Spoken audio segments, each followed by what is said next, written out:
예, 안녕하십니까 기자님. 안녕하십니까. 네, 오늘은 왜 오랜만에 이렇게 왔습니다. 예쁜 데를 골라오셨습니까? 네, 쓸데없는 소리 하지 마세요. 오늘 주제는 뭐예요? 테슬라가 네. 뜬금없이 왜 비트코인을 샀는가? 뭐 주식 방송인가요, 저희? 아니요, 저는 주식 안 하고 네. 비트코인도 안 해요. 테슬라가 비트코인을 매수함으로써 자동차 산업에 미치는 영향 같은 것도 내용에 있나요? 그 뒤에 조금 있고 아, 조금 있어요. 신빙성 있고 뭔가 그럴싸한 거 2개 정도 아, 얘기를 한번 해보자. 근데 지금 테슬라 주식 많이 떨어졌어요. 테슬라가 비트코인을 얼마나 샀죠? 15억 달러니까 우리나라 돈으로 1조 7, 8천억 정도?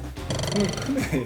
그러면 그 정도 금액이면은 얘네 자산 가치로 봤을 때 어느 정도를 쓴 거예요? 모르죠? 갑자기 아, 알겠습니다. 넘어가시죠. 그럼 준비한 것만 해주세요. 비트코인이 암호화폐잖아요. 이걸로 테슬라 전기차 너네가 살 수 있게 해주겠다 네네. 라고 한 건데 앞으로 이 자동차 시장에도 어떤 큰 영향을 미칠 수도 있다. 왜 샀는가를 우선 알아야 네네. 앞으로를 그렇죠. 조금 더 이렇게 바라볼 수 있으니까 결론부터 말하자면 이게 중국 시장을 노린 것이 아니냐. 전 세계 자동차 시장이 좀 뭔가 포화 상태라고 하잖아요. 무궁무진하게 폭발적으로 성장할 수 있는 시장은 중국 시장이라고 하잖아요. 아, 그렇죠. 모든 그래서 게 그렇죠. 모든 게 근데 인도 이제 중국인데 네네. 중국 시장을 한번 제대로 먹어보겠다 테슬라가. 네네. 두 번째는 현금에서 신용카드로 왔잖아요. 네. 근데 신용카드에서 이제 암호화폐나 어떤 가상화폐로 네. 우리의 지불 수단이 완전히 바뀔 시대가 올 텐데 네. 이제 그때 그 미래 자산, 미래 대체 자산. 자산이라고 하는 그런 화폐 부분에서 테슬라가 완전히 선점을 우리가 해버리겠다. 이제 만약에 그렇게 되면 1등 이미지는 바뀌지가 않잖아요. 최초의 이미지, 1등 이미지. 근데 그 최초라는 게 어쨌든 지금 테슬라는 도박을 한 거잖아요. 그렇죠. 그럼 최초로 회사가 그냥 망하는 또 선례를 남길 수도 있겠네. 뭐에 가까운 돌을 던졌다. 알겠습니다. 일론 머스크가 비트코인을 왜 샀는가를 이렇게 살펴보면 네. 어떤 인연이 있더라고요. 이런 가상화폐나 지불 수단에 있어서 네. 그 디지털 거래 수단이잖아요. 페이팔이 이걸 이베이한테 천문학적인 금액으로 팔아가지고 그렇죠. 그 돈을 엄청나게 벌어들이기도 했었고 결제 수단에 대해서 현금이 아니라 우리가 다르게 결제할 수 있다라는 것을 내다본 사람이기 때문에 암호화폐에 대해서도 일가견이 있을 것이다라는 거죠. 그만큼 일론 머스크는 이 가상 화폐에 대한 전망에 대해서 되게 높게 보고 가치를 높게 보고 확신을 있었다. 한 것 같은데 이 예전부터. 정도면 확신을 하고 산 게 아닌가. 그게 이제 지금의 이제 비트코인을 산 것까지 연결이 된다. 예. 그 말씀이시죠? 예. 머스크가 갖고 있는 평균 단가 비트코인이 네. 약 33,000불인데 시세 네네. 차익을 보면 10억 달러를 벌어들인 거예요. 10억 달러. 그러면은 1조 2천억, 3천억 정도 되는 거죠. 작년에 테슬라가 차를 주구장창 만들어서 팔았잖아요. 네네. 네. 매출 말고 순이익, 순수익이 7억 달러래요. 자동차 판 것보다 비트코인 산 걸로 인한 시세 차익이 더 많이 들어온 거죠. 이거 엄청난 거죠. 아, 이거 엄청난 우리도 우리 이제 개미들 직장인들도 어쩌다가 내가 주식에 투자했는데 그 하루 아침에 막 상처가지고 막 30% 먹어. 그러면 좋으면서도 그 허무함과 현타가 올 때가 있어요. 내가 한 달 동안 열심히 막 뼈 빠지게 일해서 번 돈보다 하루 만에 하루 만에 내가 이렇게 벌어버리면은 또 이게 습관이 되고 내 몸에 배기는 순간 퇴사 욕구가 올라오고 올라오고 이제 그런 나도 적 모르게 지금 약간 그런 실대 아니에요? 저는 그렇게 벌어본 적이 없기 때문에 한 4천억, 5천억 정도를 더 번 거죠. 앨런 머스크도 이 현타 왔겠다. 내가 1년 동안 차 열심히 막 돌아다니면서 판 거보다 이걸로 개발하고 뭐 투자하고 막 뭐. 앨런 머스크 지금부터 위험하네. 그래서 이제 네. 두 번째로 이야기할 게 네. 도대체 비트코인이 그렇다면 네. 테슬라에게 어떠한 이익을 주는가? 네네. 기업들 재무제표, 뭐 부채가 얼마나 있고 그렇죠. 재정 건전성이 어떻게 되고 이런 거 다 분석하고 하는데 이제 비트코인을 갖고 있는 테슬라는 이게 재무제표상의 이익이나 네. 어떠한 평가 단위로 들어가지 않는다라는 거예요. 아직은 안 팔았으니까 현금화를 안 시켰으니까. 내가 그냥 보유하고 있을 때는 지금 약간 머스크는 이런 걸 노리고 있는 거죠. 비트코인을 지금 엄청나게 갖고 있잖아요. 지금 무형 자산으로 지금 취급이 된다는 거예요. 무형 자산. 네. 재무제표를 내 마음대로 바꿀 수가 있는 거예요. 그러니까 예를 들어서 뭐 투자를 받아야 돼. 근데 기업의 가치를 높이고 싶어. 시총을 높이고 싶어. 그럼 그러면은 팔면 되고. 팔아버리는 거야. 어. 그러면은 우리 돈 이렇게 많아. 우리 재정 건전성이 이래. 그러면서 투자를 받을 수 있는 거예요. 그러니까 재무제표상의 어떠한 그런 유리하게 사업을 이끌어 나갈 수 있는 이 어떤 실탄을 갖고 있는 거죠. 확신을 갖고 있는 거죠. 비트코인은 우상에 향한다 무조건. 너무 행복 회로 아닌가요? 비트코인으로 우리 차를 살 수 있게 한다라고 네. 발표를 한 이유도 네. 제가 말씀드린 거랑 똑같아요.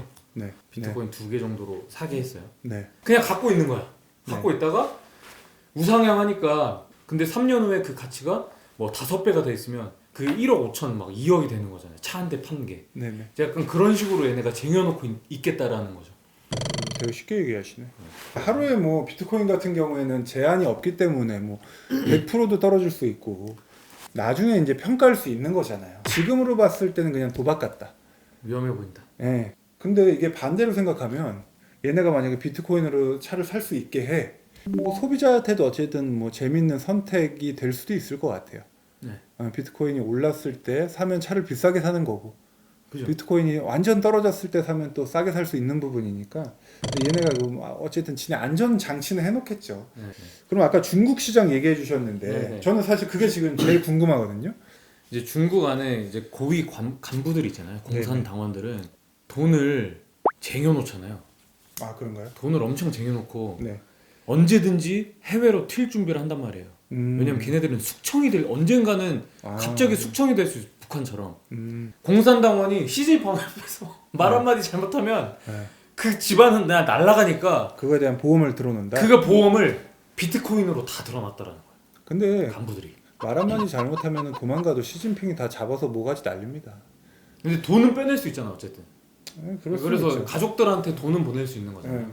그 중국 사회라는 것이 굉장히 폐쇄적이래요. 그 외화를 밖으로 못 빼돌리게 엄청나게 막아놨대. 이제 그런 거를 막아놨기 때문에 암호화폐로 뭔가 이제 바꿔놨다라는 이야기가 굉장히 많거든요. 우리나라 1% 부자들이 우리나라 인구보다 많다고 그러니까. 맞아요. 이제 그 사람들이 테슬라 한 대씩만 사도 그거 얼마나 비트코인 어차피 남아 도는 걸로. 테슬라가 약간 이런 걸 노린다라는 말이 있었거든요. 그걸 노린다고요? 중국의 부호들이 한 대씩만 사는 거를. 아니 그 노린다라기보다 그분들이 어쨌든 비트코인을 갖고 있다는 가정하에 네. 그거를 좀 손쉽게 주머니를 열 수 있게끔 좀 알 수 있게끔. 이렇게 좀 약한 것 같은데. 그럼 기자님이 보실 때는 이런 일련의 지금 테슬라의 행보가 자동차 시장에 어떤 영향을 줄 것 같습니까? 테슬라가 이번 건은 성공을 한다. 안정적으로 시장에 정착을 시켰다. 네. 비트코인으로 차를 잘 팔아요. 그러면은 모든 자동차 회사들이 뛰어들지 않을까요? 너도 나도. 그렇겠죠. 네. 네, 그렇겠죠. 그거는 확실합니다. 그거는 확실하게 되고 네. 만약에 그렇게 되면 동네 편의점에서 과자 사 먹는 것도 아니고 네, 몇 천만 원 막 1억까지도 하는 건데 네, 네, 실물 화폐처럼 거래가 된다고 하면 네. 이게 미래 대체 자산으로서의 그런 어떠한 위치로 네. 굉장히 급격하게 올라오지 않을까. 네, 알겠습니다. 어쨌든 테슬라의 앨런 머스크는 난놈이다. 또라이다. 네, 또라이다. 진짜 또라이다. 네, 그리고 오늘 일단 테슬라 뉴스는 여기까지 하고 또 저희가 단신 하나 저희가 촬영 날짜가 지금 금요일인데 그 이번 주에 이제 아이오닉 5 네. 신차 발표를 했고 네. 또 어제부터 사전 계약에 들어왔어요. 근데 어제 하루 사전 계약하신 분들이 24,000명 정도 되더라고요. 전기차라는 특수한 차라고 생각했을 때는 어마어마한 것 같아요. 얘네 옵션이 있어요. V2L이라고. 전기 꼽는 거. 네네. 옵션으로 선택할 수 있는데 이게 가장 저 눈에 들어오더라고요. 자동차 배터리가 엄청 크잖아요. 네네. 그거를 전력화를 시켜서 네. 내가 전기 콘센트를 꼽으면 네. 노트북도 충전하고 네. 뭐 인덕션도 돌리고 차박 같은 거 할 때 굉장히 유용하게 쓸 수 있는 거잖아요. 저희는 어쨌든 모트라이는 이제 촬영을 하는 이제 회사로서 어디서든지 조명을 자유롭게 쓸 수 있는 큰 장점이 있을 것 같아요. 뭐 어떻습니까? 기자님이 봤을 때 이 기능 좋죠. 근데 네. 약간 좀 어제 논란이 있던데. 그 전기를 꼽아서 네. 홍보를 했잖아요. 네네. 영상으로. 네. 배터리 잔량이 99%인가였는데 네. 주행 가는 거리가 290? 280? 뚝 떨어졌죠. 이게 지금 네. 주행할 수 있는 게 430이라고 발표했는데 우리나라 거의 그렇죠. 그게 아마 순간 전력이 확 높아지면서 전기차가 그 정도로 이제 계속 쓴다는 생각하고 이렇게 주는 네, 건가? 그렇게 그래서 만약에 그걸 뽑았을 때는 다시 올라간다. 네, 올라갈 겁니다. 그러면 이런 거 여러 개를 추가해서 다 때려 넣었는데 네. 6천이 넘을 수 있잖아요. 네네. 그래도 100% 받을 수 있다라는 거예요. 네. 왜냐하면 트림 자체의 그 가격만 가지고 그 기준을 삼기 때문에 옵션 같은 경우에는 전기차 보조금 지원 기준에 제외가 된다. 최대 그래도 전기차 보조금 받으면은 거의 3천만 원 후반 네. 후반인데 뭐 3천 한 900 정도 될 수 있어요. 뭐 그렇게 된다면은 그래도 메리트가 있지 않을까.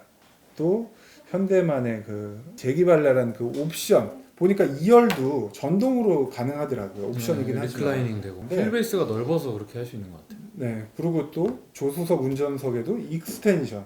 고속버스 우등석 타면 있는 그 익스텐션 그게 설치가 돼가지고 저는 그거가 너무 좋을 것 같아요. 사륜구동 말고 네, 두 바퀴만 굴러가는 거 선택하면 네네. 앞에 트렁크도 엄청 크던데요? 본넷에 들어간 트렁크 그것도 57리터인가? 네, 트렁크도 크더라고요. 저도 사진 봤는데 요즘 전기차가 하도 많이 사서 그 충전소가 충전하기가- 따라가지 못한대요. 어. 그래서 어떤 경우가 발생하냐면 보통 전기차 밤늦게 가면은 자리 하나 비어 있으면 그거 꽂고 잠이 드는 경우가 많아요. 밤새 네, 근데 원래는 빼야 돼요.